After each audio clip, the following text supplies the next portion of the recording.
The record reflect we are back in session.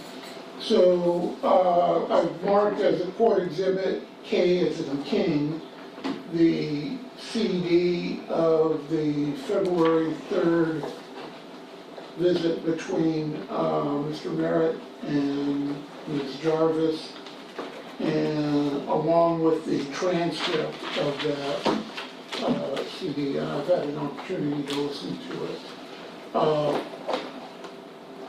That doesn't change my view that the discussion in the first 2 pages into the beginning of the 3rd page about the waterfall, at this point I don't think there was sufficient relevance. I think it's collateral.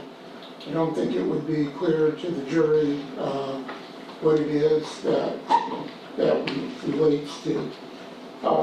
So I would sustain an objection to it in the people's case in chief on relevancy grounds and evidence code 352. It may, as I indicated, become relevant if Ms. Jarvis can lay a foundation of personal knowledge and can testify to some of that, then that might be admissible for impeachment. The rest of the conversation, the visit, beginning page 3, line 7, where Mr. Merritt says, do you remember, do you have any clue or any remembrance at all about how bad the reception was, phone reception in the clubhouse? And they go into the discussions about February 8th and February the 4th and the phone calls and why there would be phone calls if he was at home. And he was at home, he wasn't in Riverside or Van Buren. I think all of that is relevant, and I would overrule the objection on relevancy grounds and evidence code 352. And Your Honor, where would that go to? Because there's other conversations about, needing money on the phone for phone calls and daughter putting money on the books. Because I think page 4, line 23, they change the subject to...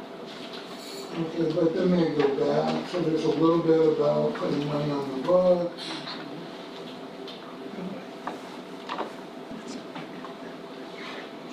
So, okay, so on page 4,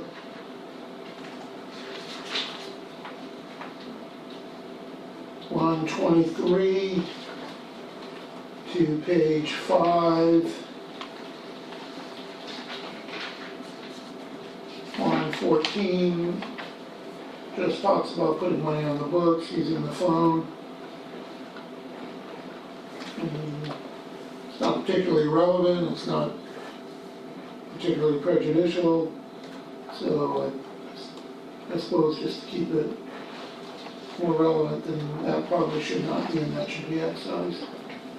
Then beginning page 5, line 15, there's some discussion about stain on the wood, it looks like blood, the table, no one's going to give up the table.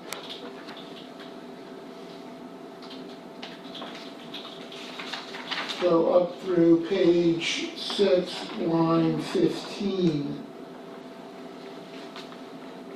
If the prosecution wants to use that, they can. Then page 6, line 16 goes back to the provincial and the waterfall.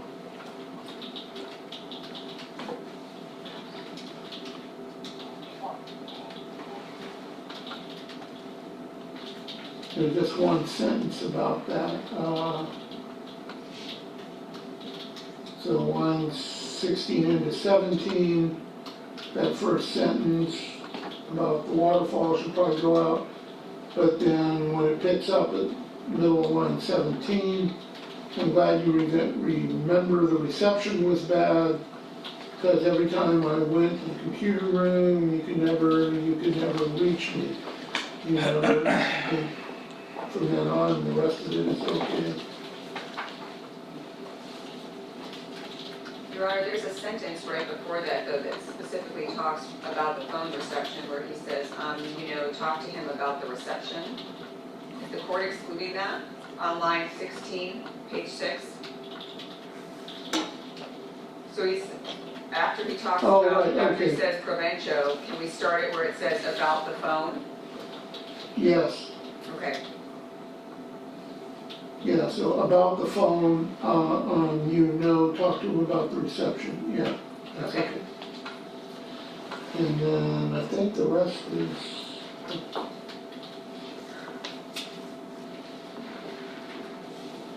okay, then page 7, line 24, starts to be, I don't have a lot of time, supposed to be at Rogers.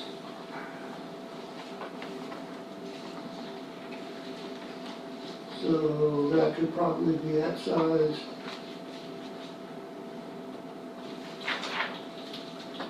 Why?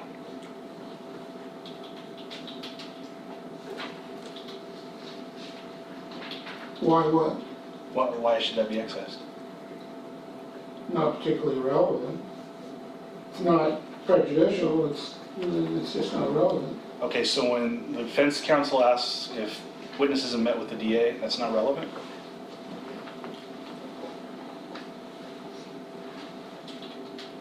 I'm saying the discussion about, I don't have much time, we only have 40 minutes, I'm supposed to meet with Raj at 8, what time is it? That's not relevant. If you want to ask a witness when they're on the stand, did you meet with the attorney or the investigator, how many times? Sure, you can ask that thing. But this part of the tape isn't particularly relevant to that. Then at page 8, line 9, Mr. Merritt says, I just want to go over to some of this stuff with you real quick. I know. And then goes into the DA's premises, that I left and did all this. And then the discussion about Van Buren Boulevard and Riverside at 9:30 at night. And the phones, that's all okay.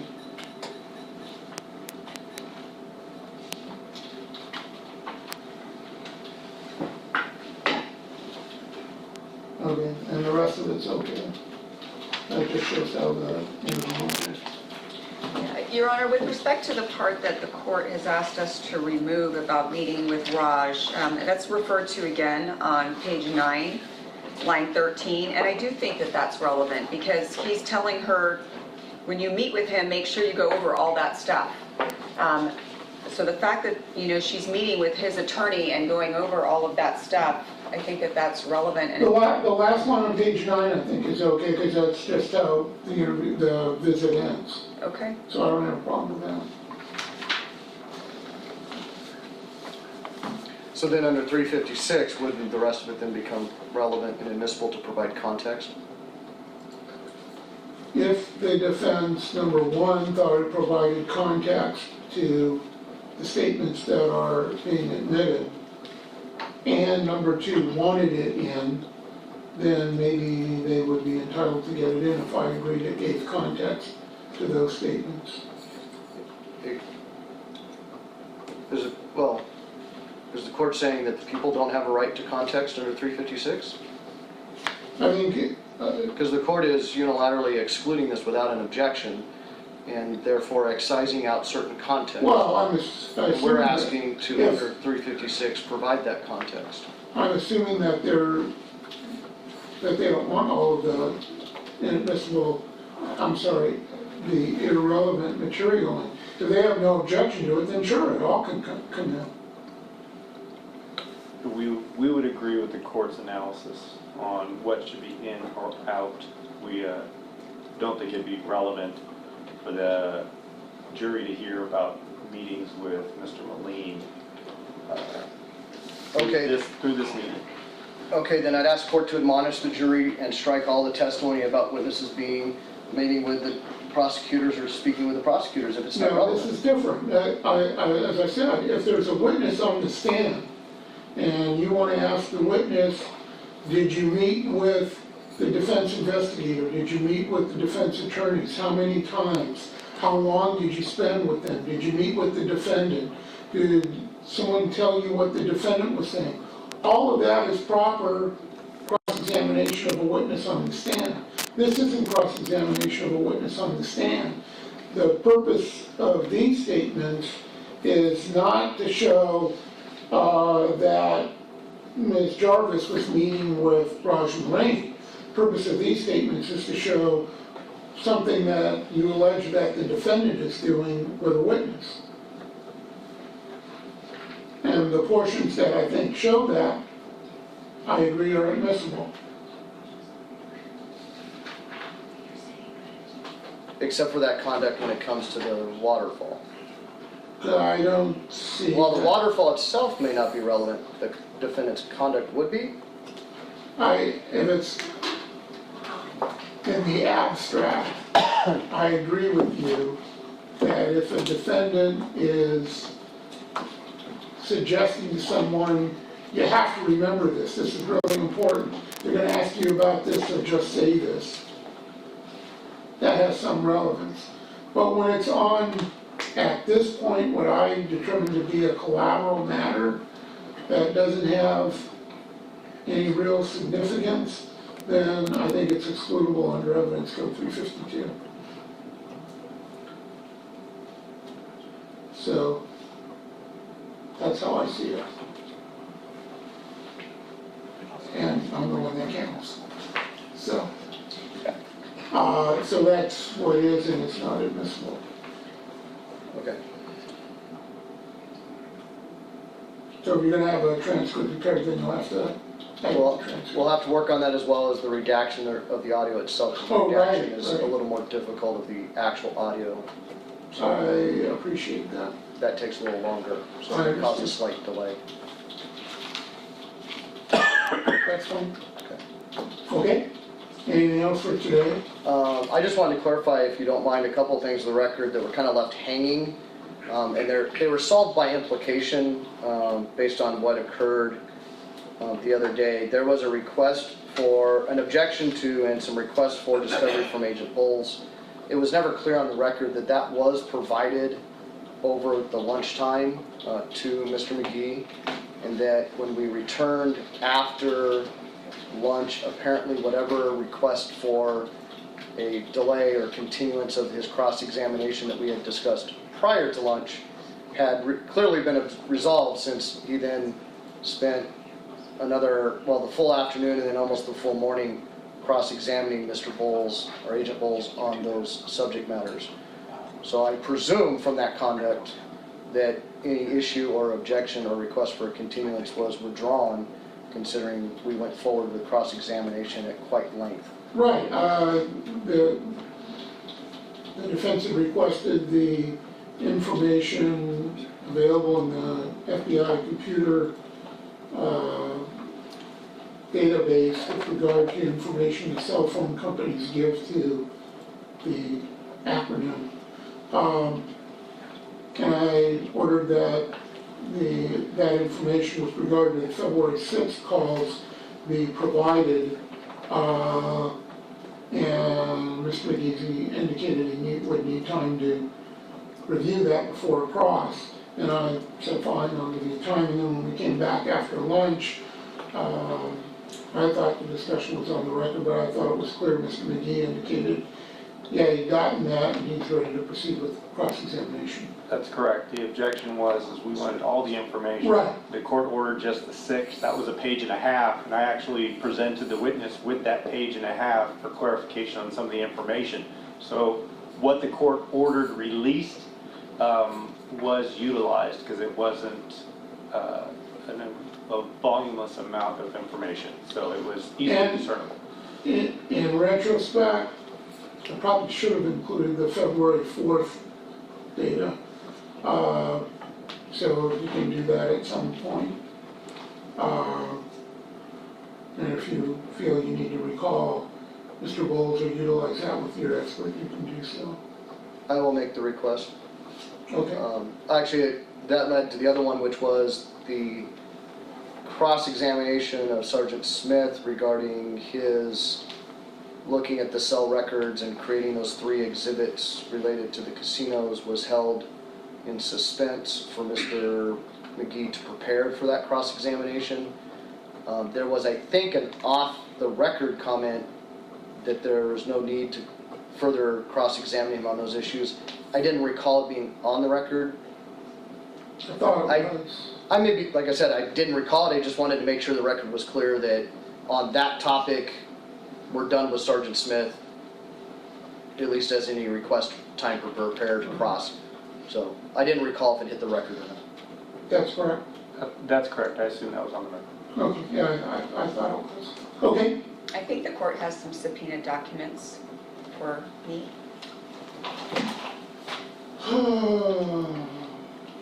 That's defense, and then there's another one. Okay, so we have one subpoena DT from the office of Attorney McGee to Arrowhead Regional Medical Center. And they've returned what appears to be a packet of information. I'll release that to the defense. And then, is this the other one? No, it's the Oh. And then we have subpoena DT by the people to JP Morgan Chase Bank. And they apparently have returned some material in response to that, and I'll release that to the people. There is one other issue that thankfully we almost forgot. There was a subpoena that was sent to Google and Microsoft. We've received information today that they're not planning on complying. And so we would want to set for an OSC, so when we contact them, we can say there's a hearing date. I don't know what the court's calendar and pleasure would be on that, and I want to be able to give them sufficient notice. So I'm thinking at least a week. And I don't know if the court's pleasure is maybe do it on a Friday. March 8th. If we do it in the afternoon, because I have an EDD meeting in the morning. Hmm?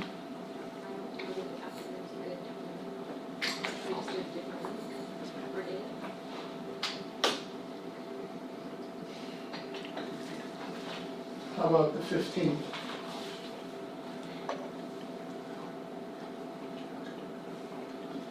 Mr. Moline says he can do it on the 8th. It'd be better to get that solved sooner than later. Okay. Okay, We'll provide so notice. we'll schedule an OSC hearing regarding compliance with subpoenas on March the 8th And I'll be in this at 10 department. a.m. This department, Yes, we will give notice. okay, As the court's probably clear that we're getting close to wrapping up our case. We still have not received a witness list from the defense of who they intend to call. We'd asked for that. We have not received a report of any type, whether in diagram form, picture form, or written narrative from their photogrammetry expert. We'd asked for that. The other is, I know there's been some informal discussions by Mr. McGee with Ms. Blake, Ms. Russell, and Mr. McStay as to potentially testifying. As to some of those, we're going to ask for an offer of proof at some point. For example, Ms. Russell, 99.9% of what she knows is based on hearsay and what people have told her. who is Ms. Russell? She is Summer's sister, who was not living in the area at the time.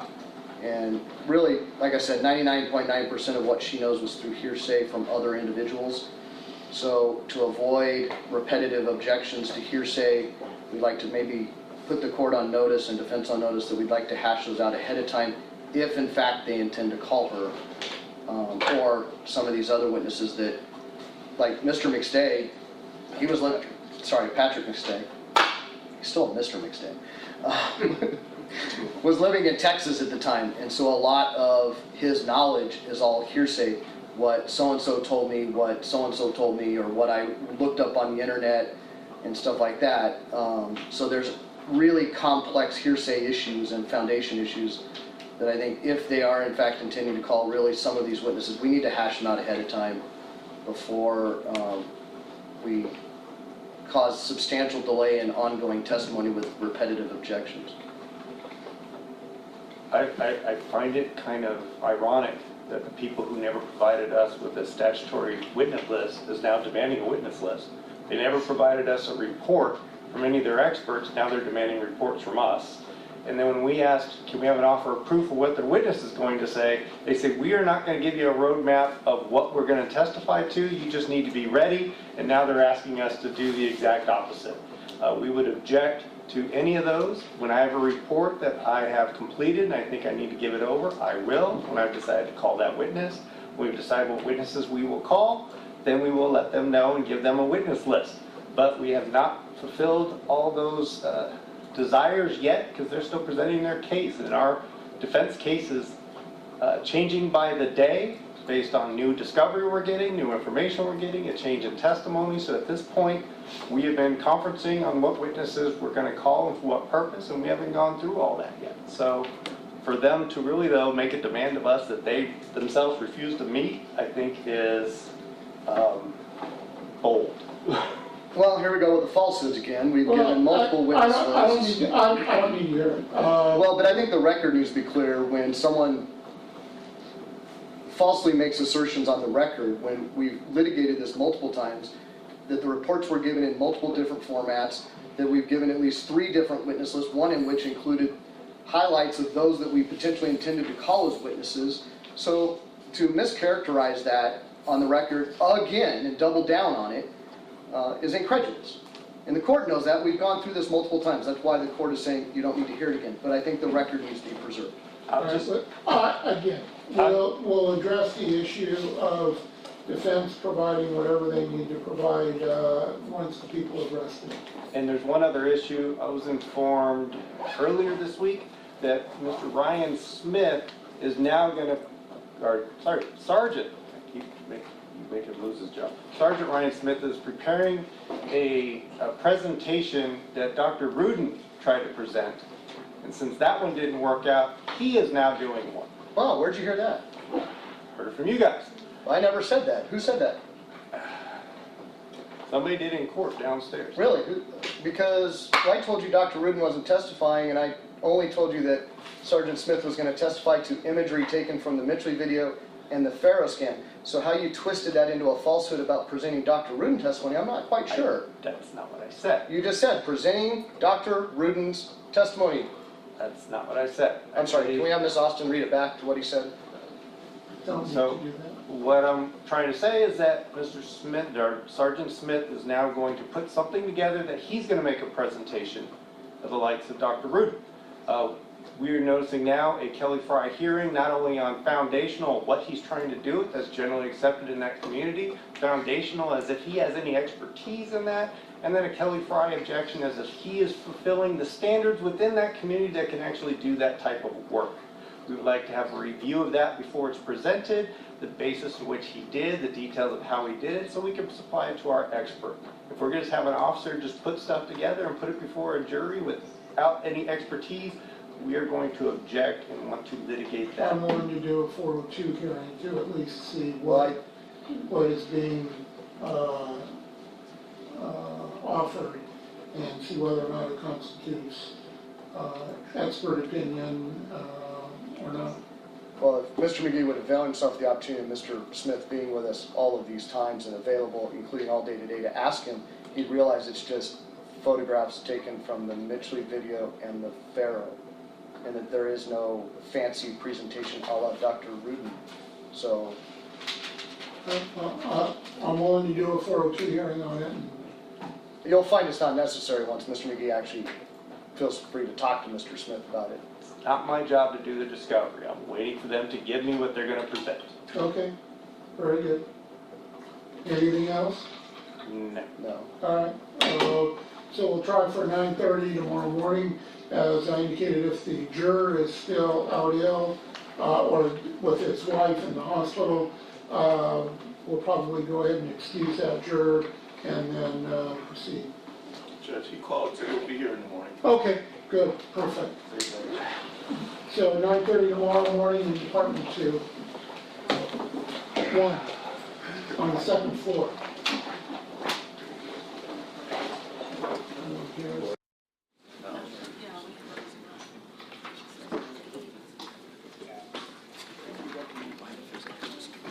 Right, the record reflect we are back in session. Parties and counsel are present, our jurors are not present. Counsel indicated you had something you wanted to address before we resume. Yes, Your Honor. A couple of things. Number one, Mr. McGee is ill today, so he's not here, which is fine. I'm prepared to go forward with the issues that I'm dealing with. However, counsel just provided some photos to, said he was marking them as exhibits. It's the Midgley video, and it's in preparation for, my guess is, it's in preparation for testimony regarding the measurement of the Mr. Merritt's truck and that line of questioning. That is entirely Mr. McGee's issue, and I'm not prepared to cross on those issues. So I would ask that we not go forward on that part of it. If Detective Smith or Sergeant Smith wants to testify about the things that we talked about yesterday, which were the interview he did with Miss Juanita Merritt, that's fine. The court ruled on some of the jail visit items that can come in, that's fine too. But in terms of the photos, that's going to be Mr. McGee's issue. And I would appreciate if we could wait for him to cross on that stuff. Okay. Your Honor, can you take a look at those exhibits? They're not complex, they're just pictures. It's not, it's There's what's no in it. measurements, there's no opinion. Well, if that's an area that Mr. McGee was going to be dealing with, I'm willing to delay that until he's here.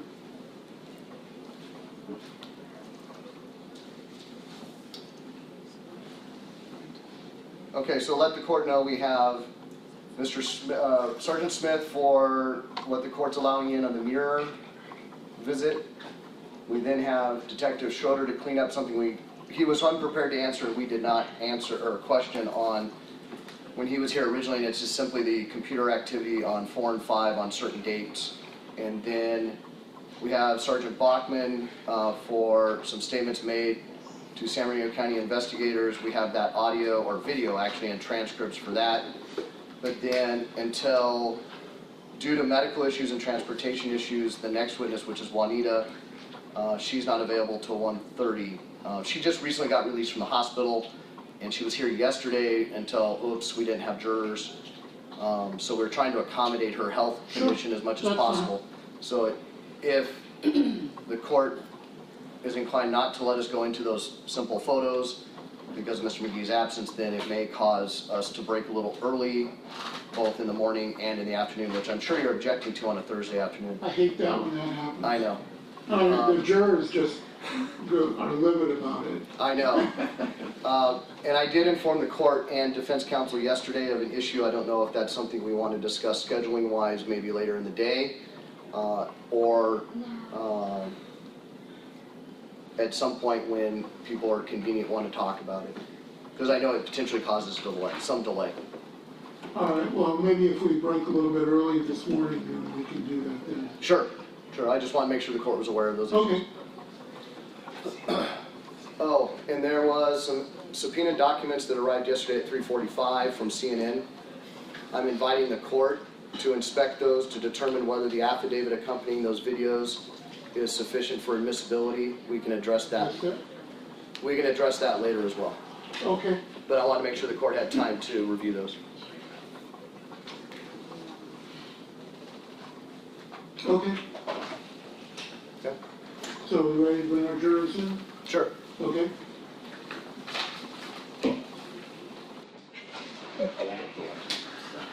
Right, the record reflects we are back in session. Parties and counsel are present. All members of our jury and our alternates are present. And people, may call your next witness.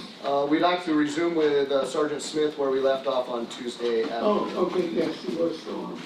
based on the court's evidentiary ruling. Correct. Okay.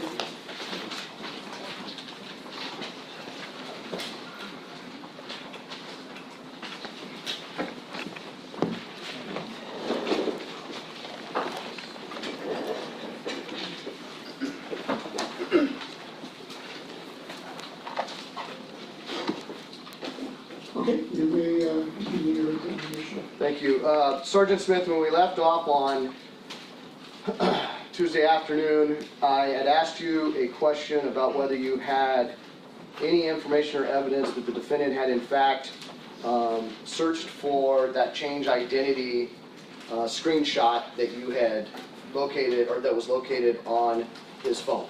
Do you recall that? Yes, sir. Okay. And as part of that, have you had a chance to review what's been marked as Exhibit 932 and 932A, an audio recording and transcript? Yes, sir, I did. And can you please describe the context of this audio and transcript, please? So this is an excerpt of a visit Mr. Merritt had with his girlfriend, Michelle Muir. And in this portion of the visit, they're talking about the identity change search. And at this time, Your Honor, I'd ask to publish 932 and 932A for the jury. You're gonna play the tape Yes. And with the transcript? Mr. Jackson is the one-pager. Okay, so again, just a reminder that the transcript is only an aid to help you listen to and hear what's actually on the recording. What is evidence is what you can hear on the recording. If you can hear it, that's fine, it's evidence. Even with the transcript, if you're listening and you don't hear it, it's not evidence, even if it's on the transcript, unless someone testifies that, yes, that is indeed what was said. You know, once we pass out the transcripts, we can play it. So you're Projecting the screen to 932 A and B. 932 and 932A, I believe. Oh, okay.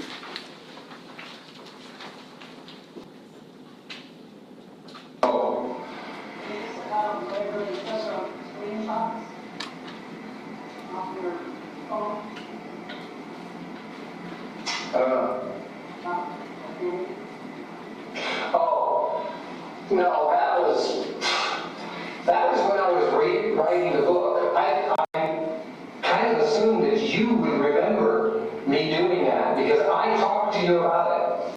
And here's because when the bodies were found, that screenshot was basically what I was doing is looking to see, not illegally, change my identity legally, my legal name.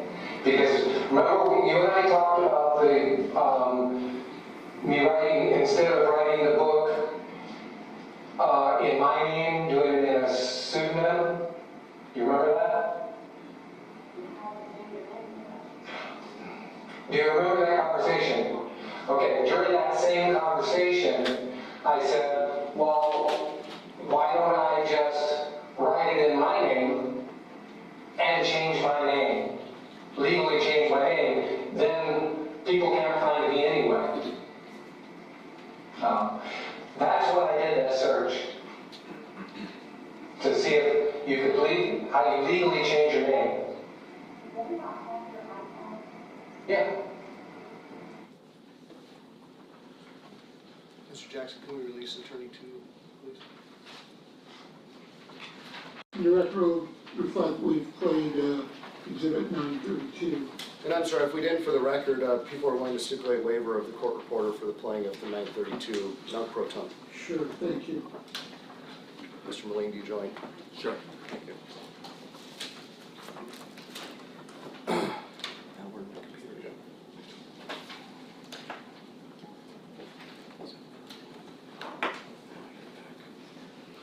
Sergeant Smith, in your viewing of the contents of the defendant's cell phone and your knowledge of the investigation, are you aware of any evidence that is inconsistent with an attempt to remain anonymous regarding his involvement in this case by the defendant? Objection calls for a conclusion.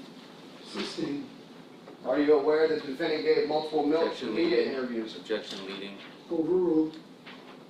Yes, I am aware he gave multiple media interviews. With what outlets? There were some newspapers as well as CNN. Was there any other video media? News media, anything like that, other than that?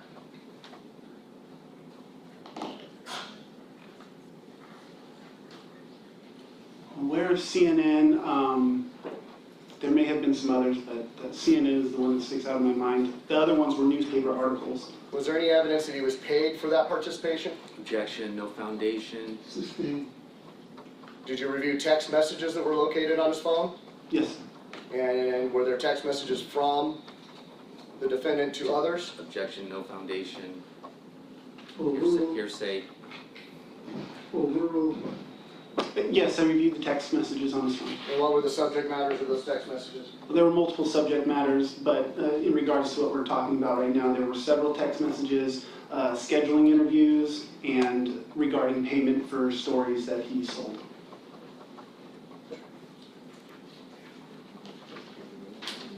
Nothing further on these topics, sir. Cross. Good morning, sir. Morning. So we just listened to this excerpt of, it was a jail visit, correct? Yes, sir. So it's not a call? No, it's It's not an a, in-person visit. okay.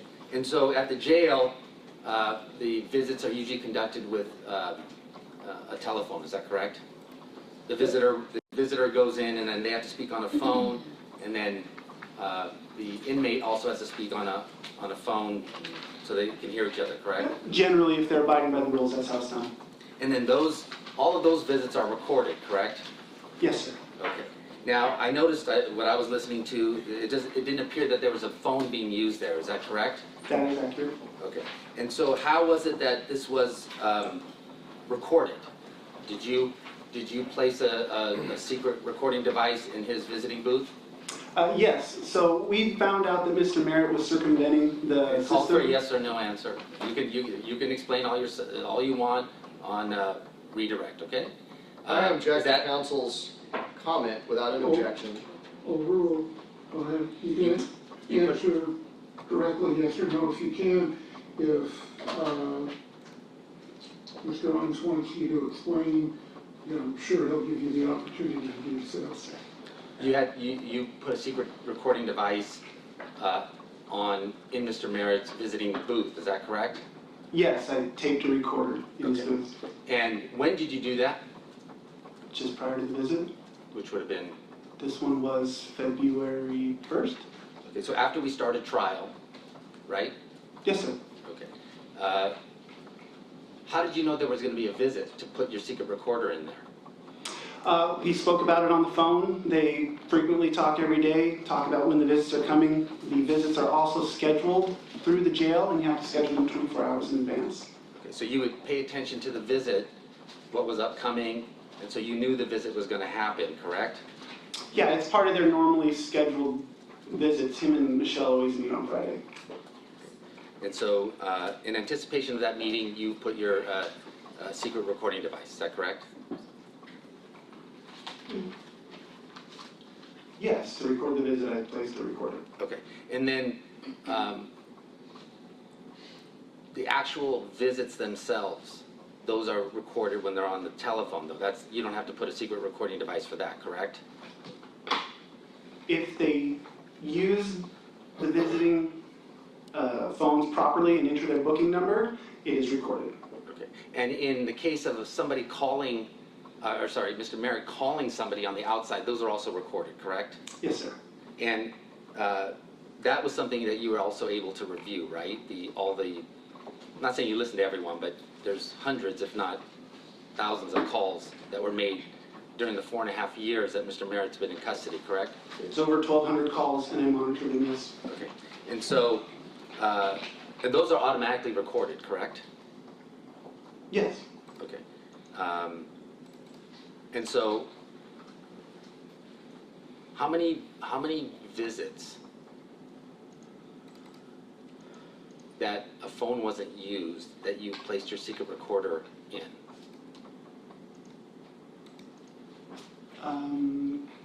There was 4.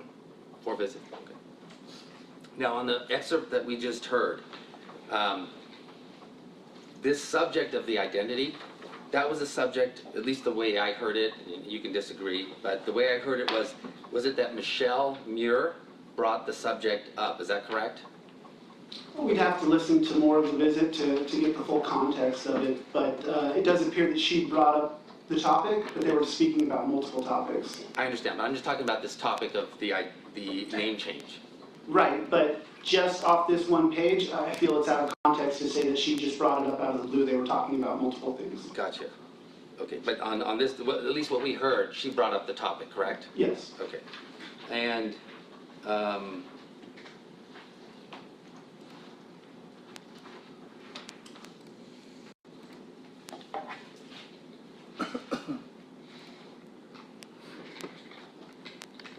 on the news media question, counsel asked you about Mr. Merritt doing interviews with the media, is that correct? Yes, sir. And did family members did other family members of the McStay family do interviews as far as you're concerned? Yes. Okay. Multiple media interviews? Yes, that's accurate. And multiple family members, correct? Yes. Okay.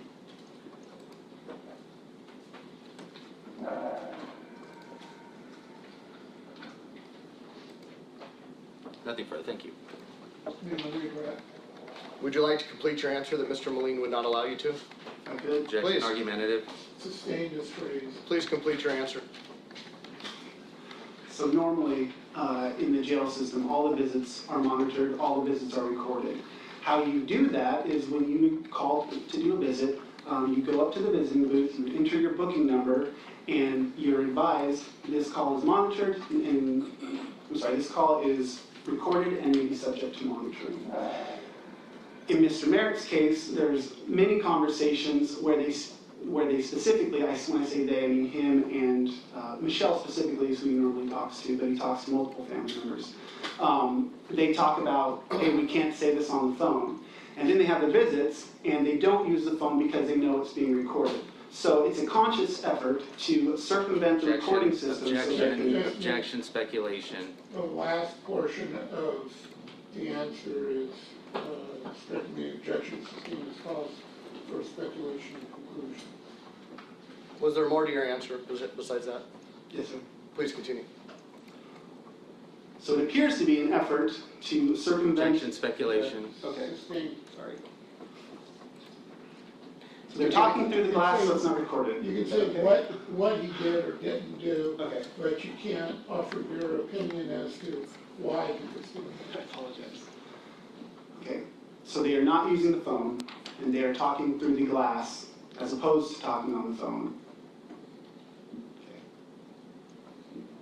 When you were alerted to the existence of the intentional not using of the phone during the visit, is that when you decided to? As it was very apparent that they were speaking about aspects of the case and potential evidence. Is all communications in a jail facility, well, strike that. Are all inmates in general advised that there is no complete privacy to telephone or visit conversations while in the custodial setting? Yes, it's the inmate rules. Every time you pick up a phone, for a visit or a call, there's an automated recording that says the calls are being recorded and they're subject to monitoring. When inmates attempt to circumvent that system, I think you mentioned one was using of their PIN number. Yes, sir. Okay. Can you explain that? Objection, relevance. It's foundational, Your Honor. Overruled, The way the Securus system, which is the system that records the calls, is set up, you have to enter your booking number, which is unique to each inmate in the jail facility. So that's how the calls are tracked. That's how they can be monitored. And is it common, well, somewhat common for inmates to use other inmates' PIN numbers to avoid it being logged under their PIN number? Yes. Okay. When you learn of that in just normal investigations that an inmate Objection, has, relevance. overruled. if you learn that an inmate has taken steps to avoid that recording and logging of recordings under their PIN number or visits or whatever, is it common practice for investigators, especially in homicide or other serious cases, to find ways to continue that investigation? Objection, lacks foundation. assumes facts not in evidence. Yes, it is. Would that be the reason for the steps you took to attempt to record the way you did this visit? And there's multiple ways that we will try to figure out how, because we know visits are happening, if they're being recorded and how the system is being circumvented. So there was nothing unusual about the steps you took to attempt to continue that monitoring and investigation of communications? No, sir. The media coverage by the family, did any of them use pseudonyms? No, not to my knowledge. Did any of them have their faces blotted out? Not to my knowledge. Objection, assumes facts not in evidence. During the defendant's interviews with the media, did he ever use a pseudonym that you knowledge? No. Did he ever have his face blacked out for like CNN? No. Nothing further. Anything else? Well, the pseudonym reference refers to the changing his name to write the book, correct? That was the context that we heard in the... I believe that... I'm not asking what you believe. That's what we heard, correct? In that context?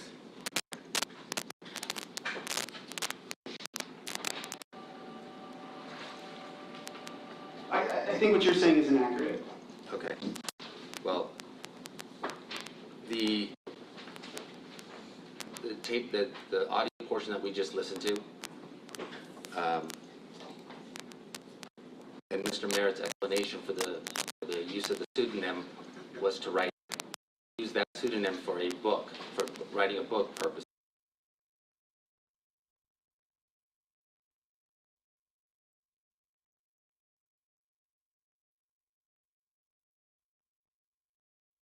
He couldn't be found after he wrote the book.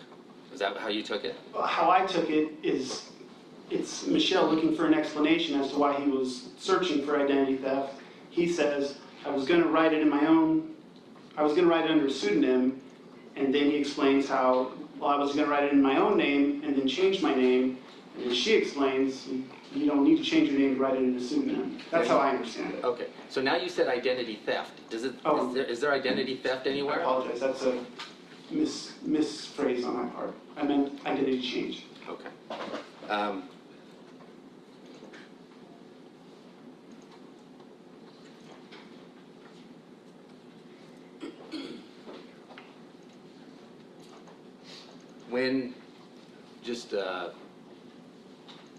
When somebody calls out, you said that they have to put in a PIN number. Is that correct? Yes, they have a PIN number and a booking number, yes, sir. Okay, and was there, and that's how you track a phone call for a particular inmate, is that correct? There's multiple ways to track a phone call, but that is one of them. Okay, and in the visits, it's not the same thing, right? That you pick up a phone, there's no PIN number to put in, it's just you're talking to the other person, correct? No, that's incorrect. Okay, you have to put a PIN number even when you do a visit? Yes, sir. Oh, okay. And then that's used for something that you can, even if it's in the future, you can go back and then request that particular PIN number, and that'll give you that recorded conversation, correct? It's the same system that the phone utilizes, so it's tracked the exact same way. Okay. And if somebody that's in custody wants to have privacy, or attempt to have privacy with a girlfriend or a wife or whatever, one way they can do it is by not getting on that phone, correct? They can try to talk through the glass if they want some type of privacy for whatever reason, correct? Clearly, that's what was happening in this case. And that happens often, would you say? No. It doesn't happen, okay, so when an inmate wants privacy, the only way they can do it is by not getting on the phone, right, and putting in the PIN number. No, that's In a incorrect. visit? I would say it's more common for them to use someone else's booking number. Okay, and we didn't have that in this case, correct? With the one we just listened to? No, he elected to talk to the class. Okay. And inmates would want privacy for a whole host of reasons. They don't want to be watched by or listened to by someone, correct?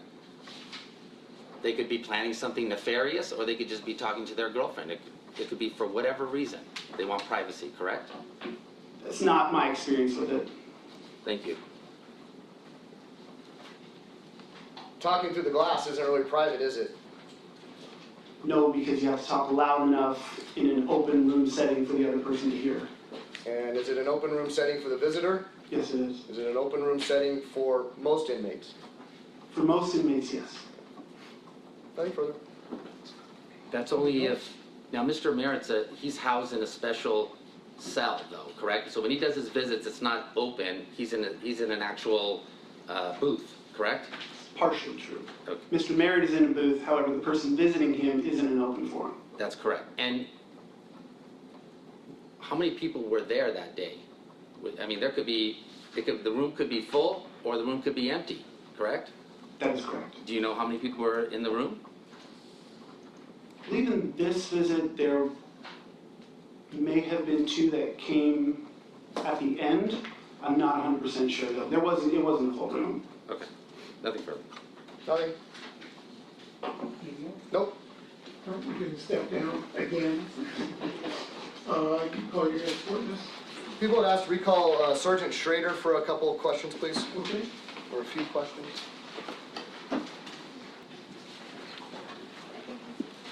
And we'll go. Do you solemnly state the evidence of this matter is the truth, the whole truth, and nothing but the truth, so help you God?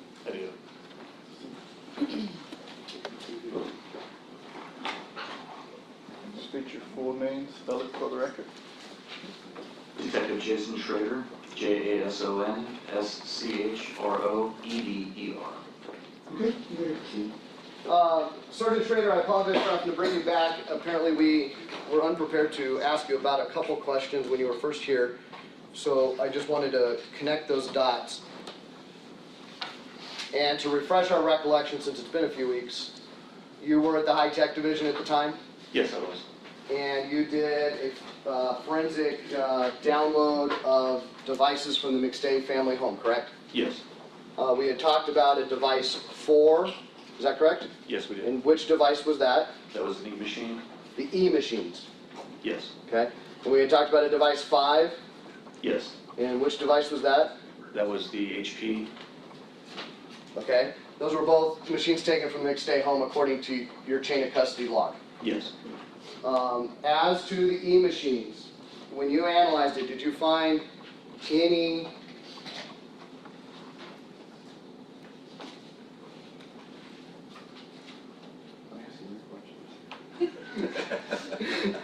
did you find any QuickBooks activity on February 1st, 2010 on device 4, the E-machines? No, I did not. We're sticking with device 4. Did you find any QuickBooks activity on February 5th, 2010? No, I did not. And how about February 8th, 2010? No. On device 5, the HP, did you find any QuickBooks activity on February 1st, 2010? No. February 5th, 2010? No. Oop, I skipped February 2nd, 2010. No. And February 8th, 2010? No. Did I ask you about device 4 on February 2nd, or did I skip it on that device 2? You covered it on device 2. Thank you. And there was no activity? There was no activity. Okay, we're good. No further questions. You? No questions. Okay. That may be the first. I can if you want. All right, let me step down again, you're still subject to recall. Thank you, Your Honor. And you call your next witness. Sergeant Bachman, please.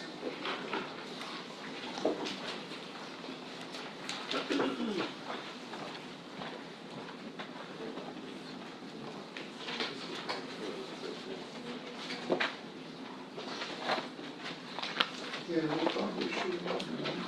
I'm sure it was subject. Your Honor, can we approach? Sure, with recorder? Yes. Okay. Okay.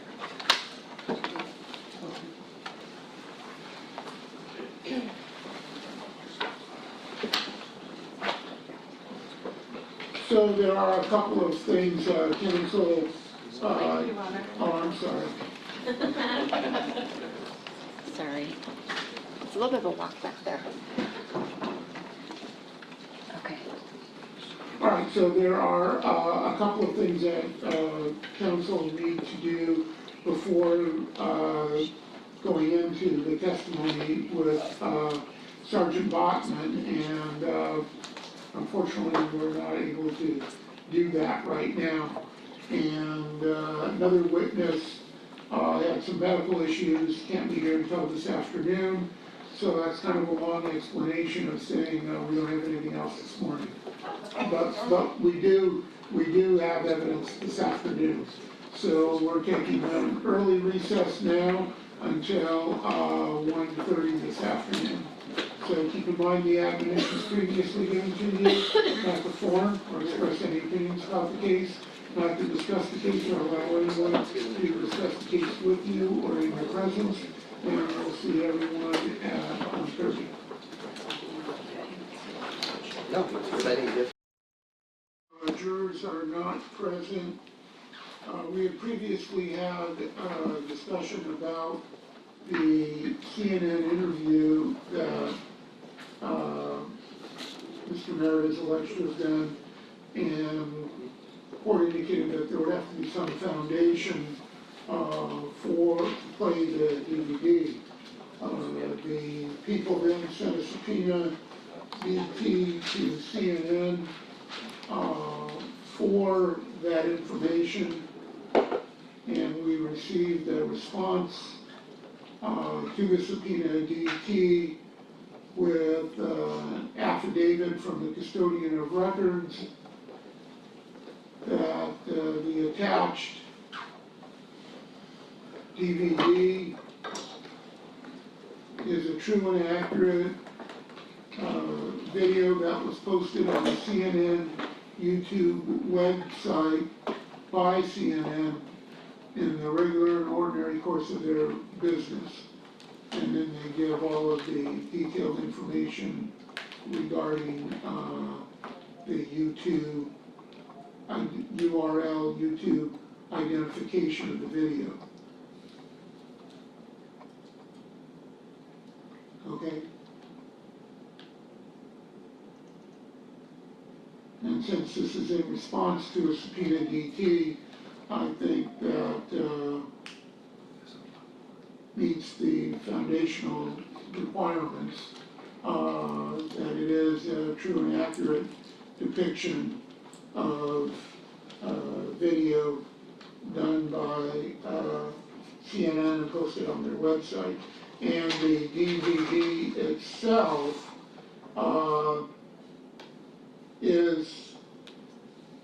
it says CNN McStay Videos, CNN Legal, care of Kelly Black Homes, DVD Production Services, CNN,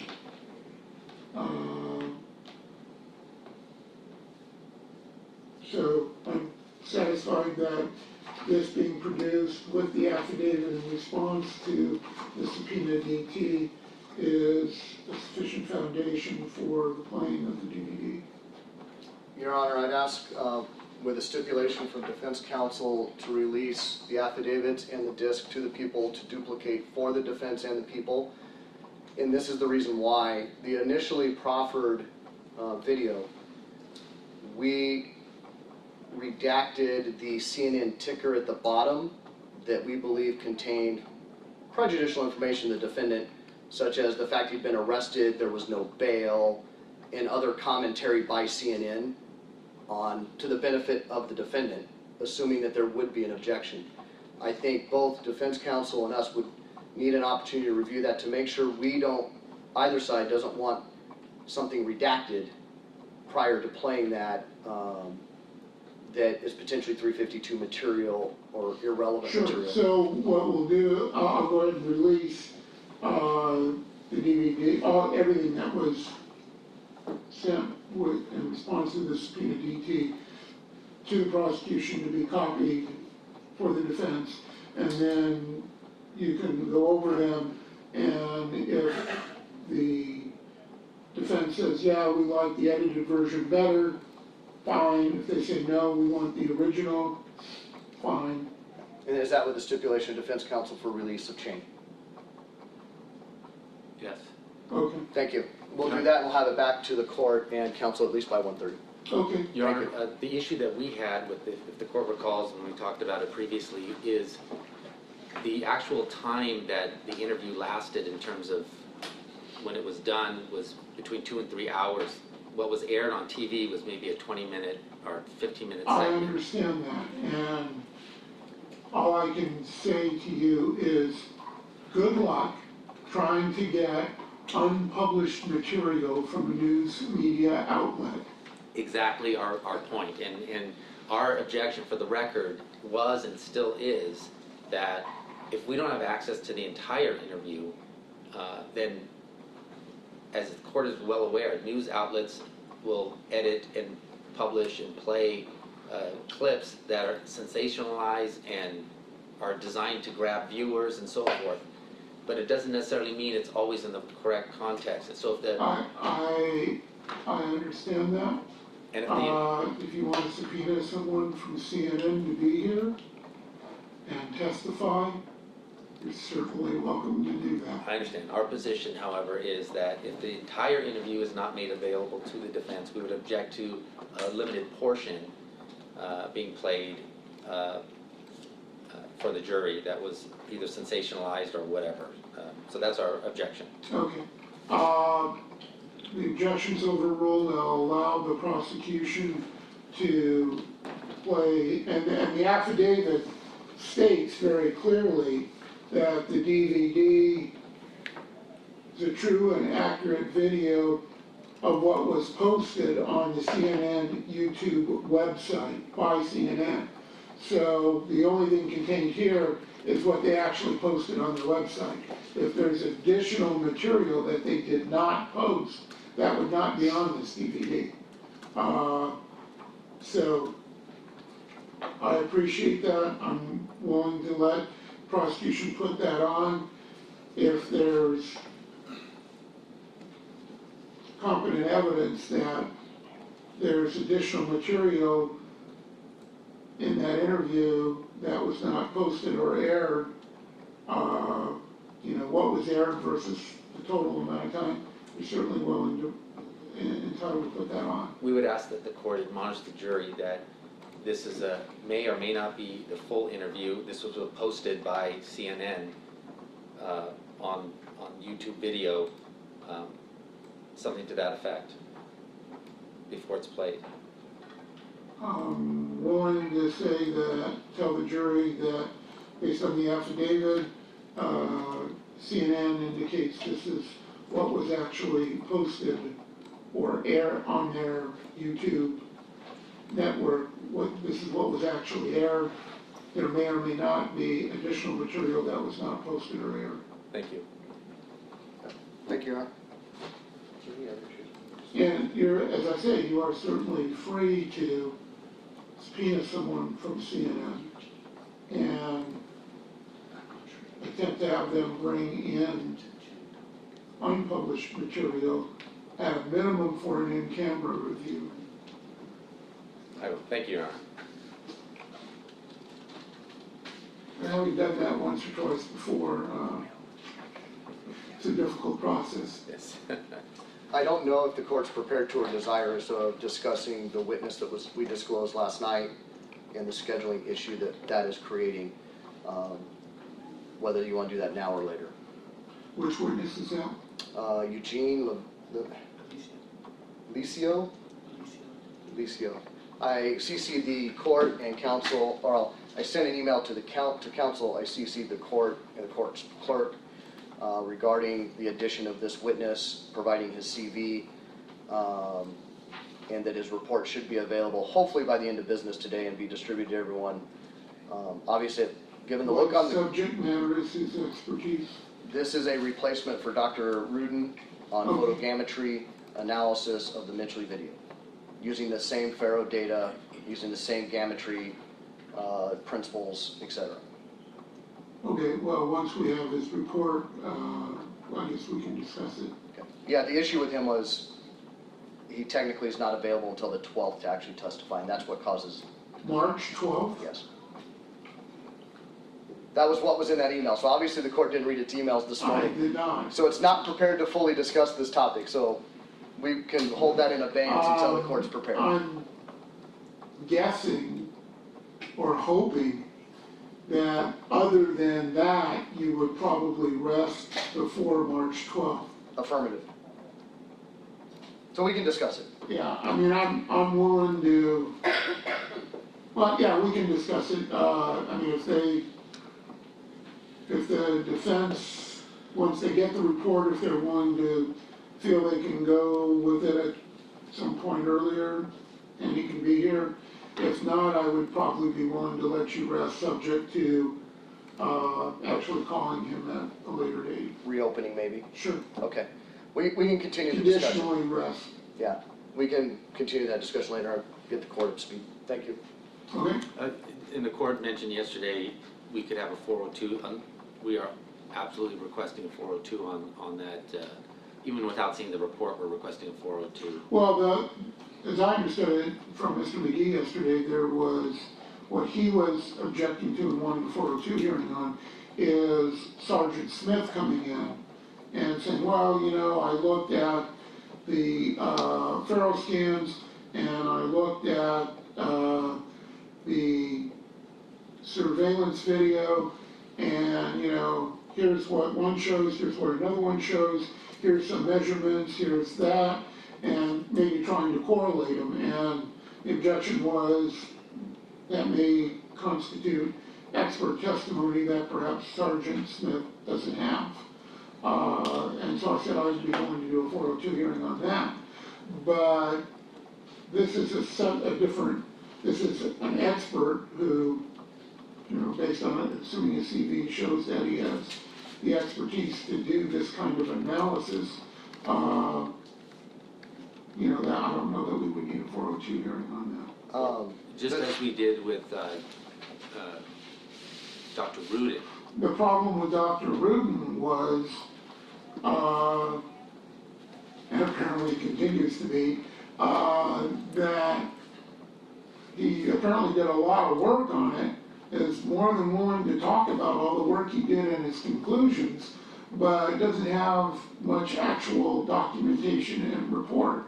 And so the 402 hearing was, Mr. McGee's representations were, I don't really know what this guy's gonna say or why he's saying what he's saying, so I need a 402 here, 402/discovery hearing. And that was the purpose of that. If we have an adequate report from a new expert, then I don't know that we need a 402 hearing. I would appreciate the fact that the defense may need some time to review that and discuss it with your own expert before he actually testifies.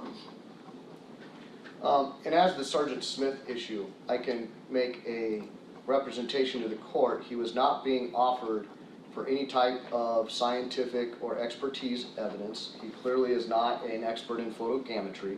However, he does have sufficient training experience on the use of Faro, and he has certain observational skills of looking at two different images and pointing out similarities.